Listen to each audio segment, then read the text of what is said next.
Merci de nous rejoindre sur Africa 24.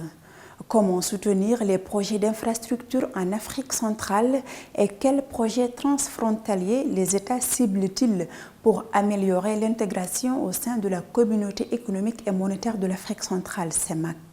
Pour répondre à ces questions, nous avons le plaisir d'accueillir dans cette édition de décryptage le ministre de la Présidence du gouvernement de Guinée équatoriale chargé de l'intégration régionale, Lucas Abaga Chama. Monsieur Lucas Abaga Chama, bienvenue sur Africa 24. Quelles conclusions pour cette deuxième table ronde de la CEMAC?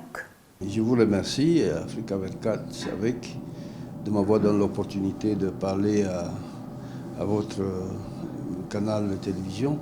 Bien évidemment, nous sommes très heureux d'être ici parce que l'Afrique centrale, qui est une région d'opportunité et de rentabilité d'ailleurs pour les partenaires, a proposé 11 projets pour ce deuxième programme de la PREF CEMAC, la réforme économique et financière en Afrique centrale. Et nous sommes satisfaits de voir que nous avions proposé pour un montant de 8 milliards, un peu plus, et nous avons obtenu un peu plus de 9 000 milliards. 8 000 milliards à 9 000 milliards. Donc, nous sommes satisfaits. Vous avez évoqué la préoccupation de voir la troisième table ronde, donc la prochaine, être organisée dans la zone CEMAC pour que les partenaires puissent visiter les pays qu'ils financent. En quoi est-il important de soumettre cette proposition? C'est très important parce que, effectivement, c'est la deuxième fois que nous organisons une table ronde ici à Paris. D'ailleurs, nous remercions les autorités françaises pour la qualité de l'accueil et de l'organisation, en même temps que nous remercions les partenaires pour nous accompagner dans le financement de nos infrastructures au niveau des projets intégrateurs. Mais nous pensons également qu'il serait judicieux que les partenaires viennent visiter, viennent procéder à un suivi de la construction de ces infrastructures pour voir comment nous utilisons les fonds qu'ils nous accordent. Mais en même temps, c'est l'opportunité pour eux d'évaluer, d'apprécier aussi les efforts déployés par les États.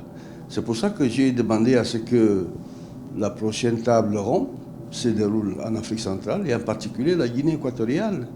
Et tu seras tout à fait honoré d'abriter cette troisième table ronde. Le site retenu pour le futur port sec qui concerne le Cameroun, la Guinée équatoriale et le Gabon va recevoir un accompagnement de la BDEAC à hauteur de 32,8 milliards de francs CFA.